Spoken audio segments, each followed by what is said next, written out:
درې خبرې د پلار په مقابل کې هیڅ کله مه کوه، ځکه شاید زړه یې داسې مات سي چې بیا هیڅ کله هم روغ نسي. لومړی جمله چې هیڅ کله باید د پلار په مقابل کې استفاده نشي هغه دا ده چې تا ماته هیڅ نه دي کړي.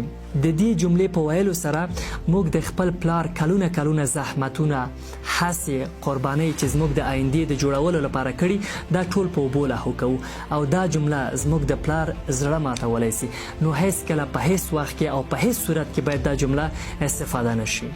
دوهمه جمله چې زموږ د پلار زړه ماتولی سي هغه دا ده چې موږ ووایو چې ماته مهمه نه ده چې ته څه فکر کوې. یعنی موږ د خپل پلار احساسات، خبرې او نصیحتونه او تجربې کم ارزښته وښیو.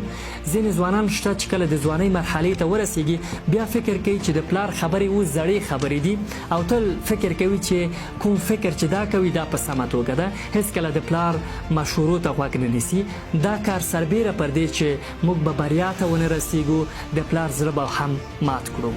دریم کار چې کولی سي زموږ د پلار زړه مات کړي هغه دا ده چې موږ خپل پلار ته وایو چې ته هغه کس یې چې زما د پرمختګ خنډ وګرځېدې یا ته باعث شوې چې ما پرمختګ ونه کړ. په داسې حال کې چې پلار یوازینی کس ده چې غواړي موږ د هغه نه هم بهتره سو، یعنې زموږ په بریا باندې یوازینی کس چې له زړه نه خوشحالیږي هغه پلار ده.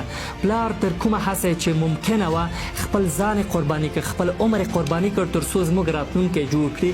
هیڅ کله خپل د ناکامۍ پړه په خپل والدینو او پلار باندې مه اچوئ. هیڅ کله دغه درې جملې د خپل والدینو او پلار په مقابل کې استفاده نه کړئ، ځکه شاید زړه یې داسې مات سي چې بیا هیڅ کله ونه راخي.